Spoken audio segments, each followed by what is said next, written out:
Container ট্রাকের ধাক্কায় এক বৃদ্ধের মৃত্যুর ঘটনায় কন্টেনার ট্রাক চালককে গ্রেফতার করেছে মন্তেশ্বর থানার পুলিশ। ধৃত মোহাম্মদ জুবেল উত্তরপ্রদেশ রাজ্যের মুরাদাবাদ এলাকার বাসিন্দা। পুলিশ জানায় সোমবার ঘটনাটি ঘটেছে বর্ধমান নবদ্বীপ রাস্তায় মন্তেশ্বর ব্লকের মূলগ্রাম বাজার মোড় এলাকায়। পুলিশ সূত্রে জানা গিয়েছে, নন্দমালিক নামে এক বৃদ্ধ নিজের জমি রোয়ানোর জন্য বোরো ধানের বীজ সোমবার দুপুর নাগাদ মালম্বা থেকে কিছু বীজ মাথায় করে বর্ধমান নবদ্বীপ রাস্তা ধরে মন্তেশ্বর ব্লকের মূলগ্রামে আসার পথে মূলগ্রামের বাজার মোড় এলাকায় বর্ধমান থেকে নবদ্বীপগামী কন্টেনার ট্রাক ওই বৃদ্ধের পেছনে ধাক্কা মারে। রাস্তার ধারে ছিটকে পড়ে যান ওই বৃদ্ধ। হাতে পায়ে সহ শরীরের বিভিন্ন অংশে আঘাত লাগে তার। স্থানীয় মানুষজন তাকে উদ্ধার করে মন্তেশ্বর ব্লক প্রাথমিক স্বাস্থ্য কেন্দ্রে নিয়ে গেলে চিকিৎসকরা তাকে মৃত বলে ঘোষণা করেন। মৃত বৃদ্ধের পরিবারের পক্ষ থেকে মন্তেশ্বর থানায় কন্টেনার ট্রাক চালকের বিরুদ্ধে লিখিত অভিযোগ জানানো হয়। পুলিশ জানায়, অভিযোগের ভিত্তিতেই সোমবারই মূলগ্রাম এলাকা থেকে ট্রাক চালককে গ্রেফতার করা হয়েছে। ধৃতকে আজ কালনা আদালতে পাঠায় মন্তেশ্বর থানার পুলিশ।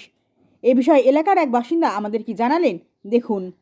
আমাদের গ্রামে এক ব্যক্তি অ্যাক্সিডেন্টে মারা গেছে, তো ড্রাইভারকে ধরে নিয়ে গেছে কানলায়। মানে কিসের সঙ্গে অ্যাক্সিডেন্ট হয়েছিল? একটা কন্টেনারের সাথে এক ব্যক্তি হেঁটে যাচ্ছিল, তিনাকে ধাক্কা মেরেছে। কন্টেনার ট্রাক দিয়ে তারপর তিনি মারা গেছেন। দিয়ে ওই কন্টেনার ট্রাকটার চালককে ধরেছে নাকি? চালককে ধরেছে।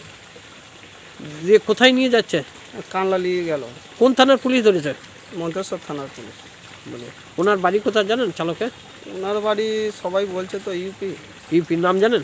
না, নাম বলতে পারবো না। পুলিশ যে কাজটা করেছে ভালো কাজ? হ্যাঁ, ভালো কাজ। কি নাম আপনার? আমার নাম ফিরোজ। হ্যাঁ, ফিরোজ কি শেখ। বাড়ি মুলগ্রাম। আর ঘটনাটা ঘটেছিল কোথায়? গতকাল মুলগ্রামে হরি মন্দিরের কাছে। গতকাল।